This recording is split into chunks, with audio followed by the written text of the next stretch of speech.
Number 1. Mistilteinn. The first weapon was not forged for a god. Mistilteinn was stolen from a corpse that refused to remain dead. In Norse tradition, a sword usually followed one of two paths. It was either passed down among the living to continue its bloody legacy, or it was carried into the cold earth to rest alongside its owner. Many weapons entered graves deliberately bent, broken, or twisted permanently beyond use. The living wanted to make absolutely certain the dead would not reach for them again. But deep inside a sealed burial mound, one blade remained perfectly whole. It did not rest in a scabbard or lie quietly across a dead man's chest. It hung suspended from the ceiling of the tomb, surrounded by buried treasure and actively guarded by a dead king named Thrawn. Thrawn was not resting in the dark. He was a draugr, a physical, animated corpse that retained all of its greed, its immense strength, and its capacity for violence. He paced the floor of his own grave. Mistilteinn belonged to him, and he had no intention of surrendering it to the surface. To claim the weapon, a warrior named Romund had to break open the soil, clear away the heavy stones, and lower himself into the burial mound. No clean duel followed. Romund met the dead king in the suffocating darkness at arm's length. The narrow confines of the tomb left no room for either figure to swing a weapon freely. Instead, it became a brutal, claustrophobic wrestling match among the rocks and the gold. The living man grappled with the rotting muscle of the draugr until Romund finally overpowered the corpse, breaking its neck and severing its head to ensure it stayed down. Only then could he reach up and tear Mistilteinn from the ceiling. Dragged out of the earth and into the sunlight, Mistilteinn proved to be an overwhelming physical threat. It was not a complicated magical object. It did not demand complex rituals or cast spells on its wielder. It was simply a flawless, heavy piece of iron that carried the unrelenting violence of the grave directly into the world of the living. In the hands of Romundr, the stolen sword operated with terrifying efficiency. It tore through the heavy wooden shields and iron chainmail of living men as though they offered no resistance at all. It did not matter how well a rival was protected or how skillfully they fought. They were standing against a weapon that had already survived the end of a life. During a final desperate duel against a rival king, Romundr swung the grave-robbed blade. Mistilteinn cut cleanly through a solid iron helmet, shattered the skull beneath it, and stopped only when the steel sank deep into the man's shoulders. Number 2. Skofnung. Skofnung was said to carry more than an edge. 12 dead warriors lived inside the blade. King Hrofa Kraki wielded the most feared sword in the north. Skofnung possessed a physical sharpness that separated bone and iron without hesitation, but its true lethality came from what inhabited the steel. It held the furious, restless spirits of the king's 12 loyal berserkers. When the blade cleared its scabbard, the wielder did not fight alone. The weapon struck with the combined malice and weight of 12 men who refused to leave the battlefield. But that overwhelming advantage came with crippling conditions. The dead demanded absolute obedience. Owning Skofnung meant living by its strict, unbending rules. The blade absolutely refused to be drawn in the presence of a woman. Even more dangerous, sunlight could never be allowed to strike the sword's hilt. A warrior carrying Skofnung could not simply pull his weapon the moment he was attacked. Hold the heavy scabbard during a sudden ambush, and the terrifying reality of the bargain becomes clear. A man might be surrounded by enemies, desperately needing his blade to survive, yet find himself physically unable to unsheath it. He would be forced to retreat, scramble into the shade of a cliff, or frantically wait for a passing cloud to cover the sun before his weapon permitted itself to be drawn. The sword dictated the exact moment the fighting could begin. The man holding it was no longer a master. He was an obedient servant to the iron. When the conditions were finally met and the sword struck flesh, the damage was permanent. Skofnung did not simply cut an enemy. It poisoned the wound with the raw spite of the berserkers trapped inside it. Even a shallow graze from the edge functioned like a slow execution. The severed flesh would fester, burn, and stubbornly refuse to knit back together. No conventional medicine, tight binding, or passage of time could heal a strike from Skofnung. The victim would slowly bleed or rot to death from a wound that looked entirely survivable. There was only one remedy in the world. The bleeding could only be stopped by rubbing a specific smooth rock, the Skofnung stone, directly into the open gash. The stone pulled the supernatural malice out of the flesh and allowed the body to recover. If a warrior won the sword in battle but failed to claim the stone, the blade became a fatal liability. A single accidental nick while sharpening the steel would kill him just as surely as an enemy strike. Skofnung ensured that whatever flesh it opened stayed open, forcing everyone around it to obey the rules of the dead. Number 3. Lævateinn. One Norse weapon was considered so dangerous that its keepers sealed it inside iron with 9 separate locks. The weapon was called Lævateinn. Unlike famous legendary swords, it was not presented to a king in a grand hall, nor was it buried alongside a fallen hero. It was created at the very gates of the dead by a figure named Loftur, a name widely understood to be Loki. He did not shape the weapon using a standard hammer, anvil, and open flame. Instead, he forged Lævateinn at the bottom of the world, using lethal runes, binding destructive magic directly into its physical form to ensure it would never fail its intended purpose. The resulting weapon possessed one specific, terrifying capability. It was the only object in the 9 realms capable of killing a mythical golden bird named Fafnir, a creature perched high in the uppermost branches of the world tree. Because it possessed this absolute, unblockable lethality, Lævateinn could not be left out in the open. It was simply too dangerous to risk someone picking it up and wielding it against the wrong target. To prevent a disaster, the weapon was handed over to a formidable guardian named Sinmara. She did not carry it into battle or mount it on a wall to project authority. She placed Lævateinn inside a massive iron chest, shut the heavy lid, wrapped the container in heavy chains, and secured it with 9 distinct padlocks. Unlocking the chest was designed to be a physical and logistical impossibility.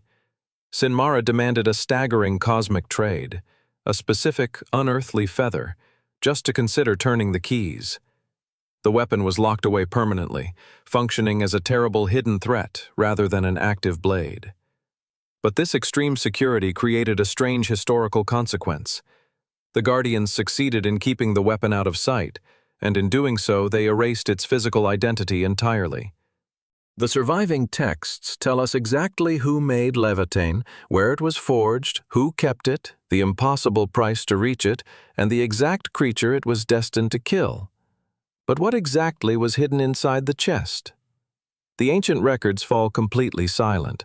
Nowhere do the old poems state whether Lævateinn was a broad iron sword, a slender throwing spear, a curved dagger, or a simple wooden wand burning with magic. The true physical shape of the weapon was lost to time.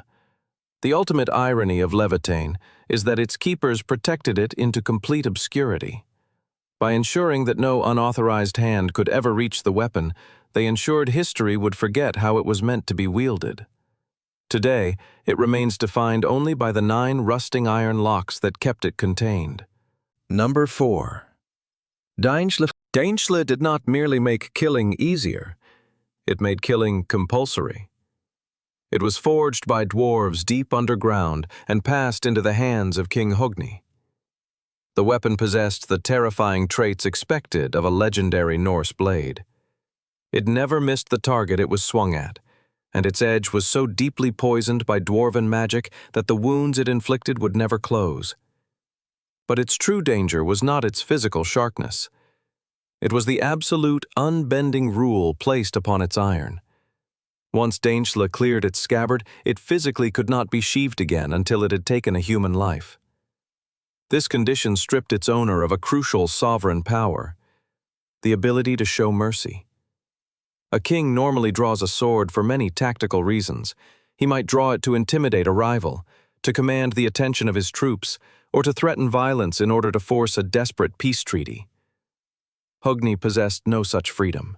The moment he pulled the bright steel into the open air, a casualty became mandatory. The weapon permanently removed the human choice to de-escalate a conflict. If Hogni lost his temper for even a second, someone had to die. This fatal restriction triggered one of the most agonizing conflicts in Norse legend. When a rival king named Hevin abducted Hogni's daughter, Hogni pursued the fleet. They met on a stony island, where the opposing armies formed their heavy shield walls. Realizing the devastation to come, Hevin offered a massive ransom of gold and treasure to buy peace. It was a fair offer, but it arrived seconds too late.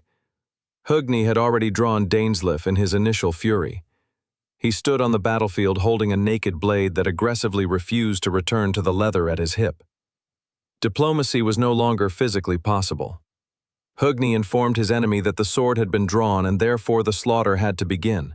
The ensuing clash ignited the Hjáttningavig, an eternal looping nightmare where the normal rules of war broke down. Hogni charged into the enemy ranks, his blade striking perfectly and opening unhealable wounds. But the carnage never resulted in a final victory. As darkness fell, a supernatural spell resurrected the dead soldiers. When the sun rose, the men stood up from the bloody earth, retrieved their shields, and resumed fighting.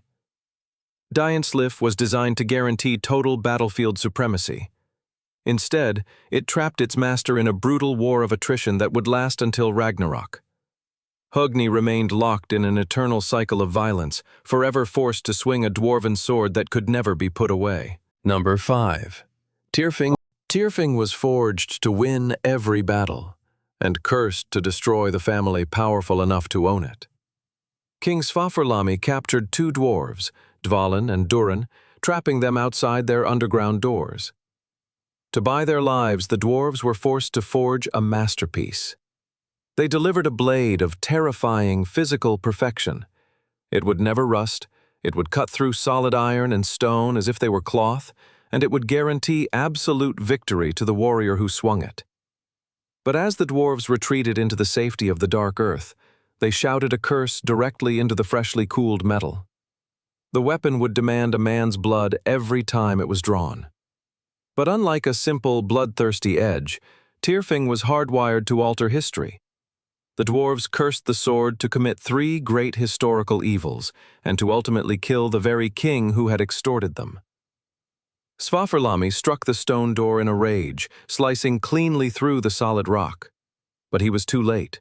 The curse was permanently locked inside the iron. The weapon fulfilled its first promise perfectly when it took Svafrlami's life.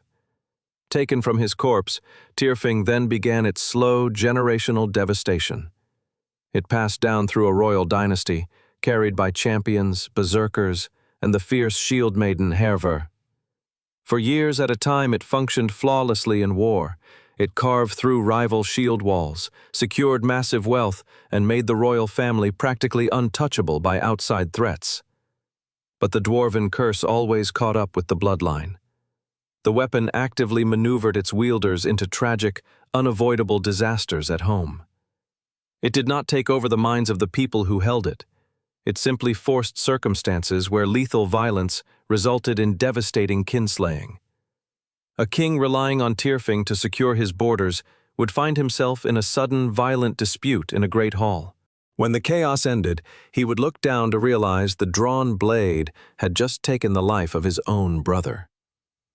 In the next generation, under King Heiðrekr, the sword would be drawn again in a sudden frenzy, accidentally striking down the king's closest ally and driving the ruler into exile.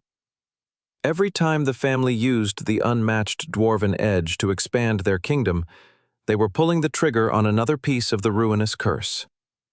Perfect triumph against an invading army guaranteed total ruin for the royal house.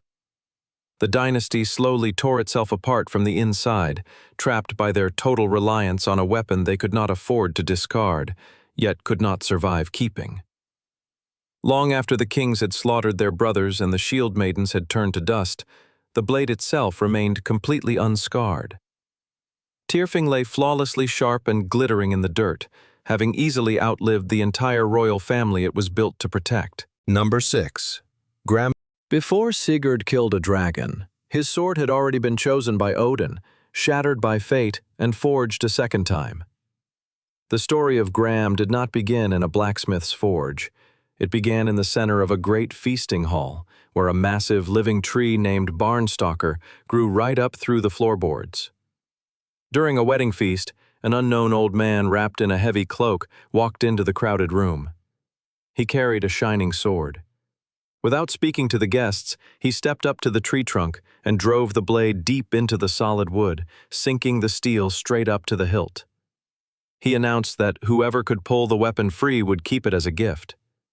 The old man was Odin, and the trial was an absolute physical metric of destiny. Every warrior in the hall stepped up and strained against the hilt, but the iron refused to move. Finally, a man named Sigmund stepped forward. He wrapped his hand around the grip and pulled. The sword slid out of the dense wood as easily as if it had been resting in a loose scabbard. Sigmund carried the sword, now named Gram, to total battlefield dominance. But the god who gifted the weapon also retained the power to revoke it. Years later, during a brutal clash, Sigmund charged an old warrior wearing a wide-brimmed hat and holding a spear. When Sigmund struck with all his strength, Gram hit the wooden shaft of the spear and immediately shattered into pieces. Odin had intervened in the battle, breaking his own invincible sword to signal that Sigmund's life was over.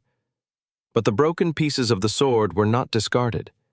They were carefully gathered from the bloody dirt and kept safe for years until they were passed down to Sigmund's son, Sigurd. To complete his destined task of slaying the giant dragon Fafnir, Sigurd needed a weapon that would not fail.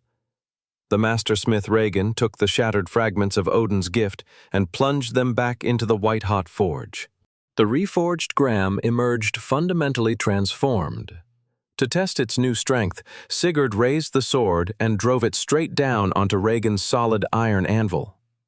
The blade cleaved the heavy block in half without chipping the edge. To test its precision, he carried it to a flowing river and held it stationary in the current. He tossed a tuft of wool upstream, letting the water carry the soft material down against the blade. The stationary steel sliced the floating wool cleanly in two. With a flawless weapon, Sigurd marched into the dragon's territory. He dug a deep trench across the dirt path Fafnir used to reach the water. When the massive creature crawled over the ditch, Sigurd thrust Gram aggressively upward. The blade easily pierced Fafnir's unarmored underbelly, sinking deep into the beast's heart and securing the dragon's massive hoard of gold. But the absolute perfection of the weapon could not protect the man who held it. Taking the gold meant inheriting the terrible curse permanently attached to the treasure. Gram survived being shattered by a god and reforged in fire, but it could not save its master from being betrayed and murdered in his own bed by the people he trusted most. Number 7. Freyr's sword. Freyr possessed a sword that needed no hand to fight. Then he traded it away and doomed himself at the end of the world. Most weapons in Norse mythology demanded immense physical strength from their owners. A warrior had to swing the heavy axe, hurl the spear, or drag a blade through an enemy's shield wall. Freyr's unnamed sword operated on a completely different set of physical rules. It was a fully automated defense. Once drawn from its scabbard and given a command, the weapon could fight entirely on its own. It would launch into the air, spinning and striking with a speed and ferocity no human arm could ever match. It functioned as both an absolute shield and a relentless attacker. As long as the god possessed it, he was protected by a blade that never grew tired and never missed a parry. But even the ultimate defensive weapon could not protect a god from his own decisions. Freyr looked down into the giant realm of Jotunheim and saw a woman named Gerð. He became so consumed by his overwhelming desire for her that he fell physically ill, refusing to speak or eat. To secure the marriage, he called upon his servant Skirnir to ride into the dangerous giant territory and negotiate on his behalf. Skirnir agreed to undertake the perilous journey, but he demanded a staggering price for his services. He wanted Freyr's autonomous sword. Freyr did not hesitate. He willingly handed over the only weapon capable of fighting on its own. The trade was successful. Skirnir rode out, navigated the threats of the giant realm, and secured the bride. Freyr won his immediate happiness, but by permanently giving away the blade, he permanently stripped himself of his greatest tactical advantage. The immediate loss of the weapon changed the way the god had to survive. When he was later attacked by a giant named Beli, Freyr had no sharp iron to defend himself. He was forced to fight desperately with his environment, ripping a heavy antler from a stag and beating his enemy to death with the crude bone. He survived that brutal, isolated duel, but a much larger conflict was quietly approaching. This single, romantic transaction locked in Freyr's final fate. When Ragnarok begins, the forces of fire march against the gods. A colossal fire giant named Surtur advances at the head of this army, bringing absolute destruction. As the sky splits open and the final battle of the cosmos commences, Freyr must step forward to hold the line against the most terrifying enemy in existence. But he steps onto the burning battlefield completely empty-handed. His magnificent automated sword is gone, and a piece of bone is useless against a wall of flame. Without his blade, Freyr is slaughtered by Surtur. The god traded away his survival for love. The bargain that won him a bride had directly chosen the exact manner of his death. Number 8. Gungnir. When Odin threw Gungnir, he was not aiming at one enemy. He was claiming every death that followed. Most spears were built for the frantic, claustrophobic work of a shield wall. A warrior thrusts, parries, and hopes the wooden shaft does not snap under the immense pressure of the crush. Gungnir was not built to trade blows in the mud. It was a weapon of supreme cosmic authority, forged to decide the fate of entire nations before a single blade was swung. The spear was created deep underground by the sons of Ivaldi, a group of master dwarven smiths, as part of a desperate wager orchestrated by Loki. The dwarves delivered a weapon of terrifying physical perfection. They forged a spear so flawlessly balanced that it would never veer off course, no matter how hard it was thrown. Once released, the iron point would never stop mid-thrust and could not be deflected by any shield. But the true power of the weapon was not found in its cutting edge. Its lethal capability was entirely ritualistic. Odin did not use Gungnir to duel enemy champions. He used it to declare absolute war. When the rival tribe of gods known as the Vanir marched against the walls of Asgard, Odin did not meet them with a drawn sword. He stood before the advancing enemy host, raised the dwarven spear, and hurled it high over their heads. The weapon sailed above the massive shield wall, freezing the armies before the slaughter began. By casting the spear over the opposing forces, Odin was not trying to strike a commander. He was changing the fundamental rules of the encounter. He was enacting a supernatural law that legally dedicated the entire enemy army to himself. Every warrior standing beneath the arc of the flying spear was immediately marked for sacrifice. They no longer belonged to their own commanders. Their lives now belonged to the god of the hanged. This single mythological action carried immense psychological weight in the human world. Throwing a spear over an enemy line before a clash became a vital battlefield ritual for Viking armies. A human commander hurling a spear over a rival army was loudly dedicating the enemy to Odin, ensuring that whatever blood was spilled in the next hour served a divine purpose. Gungnir transformed random battlefield violence into a sacred offering. The weapon governed truth as rigidly as it governed war. Any oath sworn upon the point of Gungnir became physically unbreakable. The spear held the power to enforce treaties, dictate victory, and strip kings of their empires with a single cast. Yet the ultimate weapon of authority had a fatal limitation. Gungnir could dictate the fate of human armies and ensure absolute victory in the mortal world, but it could not rewrite destiny. When Ragnarok begins and the world order collapses, Odin rides into the final battle wearing a golden helmet and carrying his flawless spear. He charges directly at the monstrous wolf Fenrir, trusting the weapon that had won every previous war. But against the raw, world-ending chaos of the wolf, cosmic authority means nothing. Fenrir swallows the god entirely. The spear that legally claimed thousands of battlefields and millions of lives fails completely in the final divine conflict. Number 9. Mjolnir. Mjolnir was not created to conquer the world. It was created to stop the world of the gods from being overrun. Deep in the suffocating heat of the dwarven forges, a deliberate act of sabotage permanently altered the hammer's design.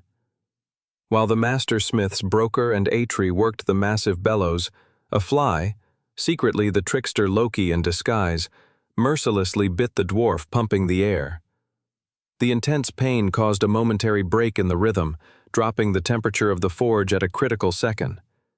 Because of that single distraction in the smoke and fire, the weapon emerged with a glaring manufacturing defect. The solid iron head was physically flawless and incredibly dense, but the handle was cut dangerously short. Hold a massively top-heavy hammer with only one hand, and the enormous unbalanced strain on the wrist and forearm becomes immediately clear. Because of the truncated handle, Thor was permanently forced to wield the heavy weapon one-handed. Yet this physical flaw did not diminish its terrifying kinetic output. The dwarves had woven absolute lethality directly into the iron. The hammer possessed a flawless homing mechanism. No matter how hard Thor hurled it across a battlefield, Mjolnir would never miss its intended target, and it would always reverse its flight path, snapping violently back into the god's waiting iron glove. This returning mechanic defined the weapon's true function. Asgard was constantly threatened by the hostile primordial forces of Jotunheim. The giants sought to tear down the cosmic order, steal the sun, and reduce the civilized realms to rubble. Thor did not use Mjolnir to dictate treaties or lead highly organized military campaigns. He used it as a blunt instrument of extermination. He functioned as Asgard's one-man border patrol, marching out into the rocky eastern wastes to meet the giants head-on. The heavy iron shattered solid rock, crushed massive skulls, and allowed Thor to fight endless waves of enemies without ever needing to stop, disarm himself, and retrieve his weapon from a corpse. But the hammer was not exclusively a tool for mass slaughter. It was also the central instrument of divine consecration. Its heavy iron head was laid in the laps of brides to officially bless their marriages, and it was raised to sanctify funeral pyres. When Thor traveled long distances, he routinely slaughtered his 2 magical goats to feed his hosts. The next morning, he would simply raise Mjolnir over the piled bones to resurrect the animals completely. It was a weapon capable of unmaking a mountain in one swing and putting a living creature back together in the next. Yet the ultimate physical deterrent could not solve every cosmic threat. When Ragnarok finally arrives, Thor wields Mjolnir to smash the skull of the colossal Midgard serpent Jormungandr. The blunt force is absolute, and the massive beast dies. But as the serpent falls, it exhales a devastating flood of lethal venom over the god. Thor staggers back 9 steps and collapses. The greatest melee weapon in existence is left lying useless in the toxic dirt, completely unable to strike down poison. Mjolnir was born from a sudden mistake in the dark, yet that heavy, short-handled iron tool served as the only reliable wall standing between the world of the living and total chaos. Number 10. Surtur's flaming sword. The most powerful Norse weapon was not made to win a kingdom. It appeared only when every kingdom, every god, and the world itself had reached its end. While the gods of Asgard spent their existence building towering stone walls, gathering the souls of dead human warriors, and forging heavy iron hammers to delay their inevitable doom, a colossal figure simply waited at the absolute edge of reality. The fire giant Surtur stood quietly at the border of Muspelheim, a primordial southern realm defined entirely by devastating, uncontainable heat. He did not participate in the petty territorial squabbles of kings or the endless border skirmishes of the north. He stood on the boundary, holding a massive sword that burned brilliantly, casting a light brighter than the sun. He was waiting for the exact moment the cosmos was scheduled to finally collapse. When the long, brutal winter starves the earth and the great horns blow to signal Ragnarok, This weapon does not just join the final clash of armies. It actively initiates the physical unmaking of creation. As Surtur marches his forces out of the flames and rides toward the gods, the sheer, radiating heat of his drawn blade causes the sky itself to physically crack and tear open beneath his advance. The heavens shatter like glass under the immense temperature. The sword operates as an unstoppable environmental cataclysm forced into the shape of a blade. As the legions of fire invade the final cosmic battlefield of Vigridr, the god Freyr steps forward to hold the line against the towering giant. But Freyr steps onto the trembling earth completely empty-handed. Having permanently traded away his own unmatched automated sword to win a bride long before this day, he faces the ultimate cosmic threat holding nothing but the severed antler of a stag. The confrontation is brief, brutal, and completely one-sided.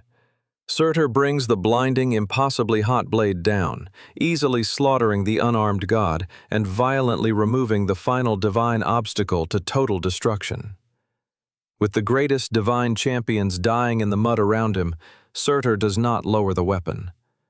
The flaming sword was never meant merely to strike down opposing generals in a melee. Its true target is the physical structure of reality itself. The giant raises the glowing iron high and violently flings its fire in every direction across the earth. The weapon casts a relentless wave of heat that boils the oceans, melts the mountains down to slag, and sets the vast holding branches of the world tree completely ablaze. It consumes the great halls of Asgard, the human settlements of Midgard, and the underground vaults of the dwarves indiscriminately. The final irony of the Norse apocalypse is absolute. For centuries, the gods hoarded cursed swords, unerring dwarven spears, and heavy returning hammers to protect their carefully structured civilization. But all of that desperate preparation, all the enchanted iron and unbreakable magical oaths, fails entirely against the raw scale of Muspelheim. Every legendary weapon previously wielded to secure power, win wars, or protect the innocent is ultimately rendered completely meaningless by a single blade designed solely to erase them. When the fires finally burn out and the ash settles, the scorched, blackened earth simply sinks beneath the surface of the boiling sea, leaving behind nothing but smoke and total silence.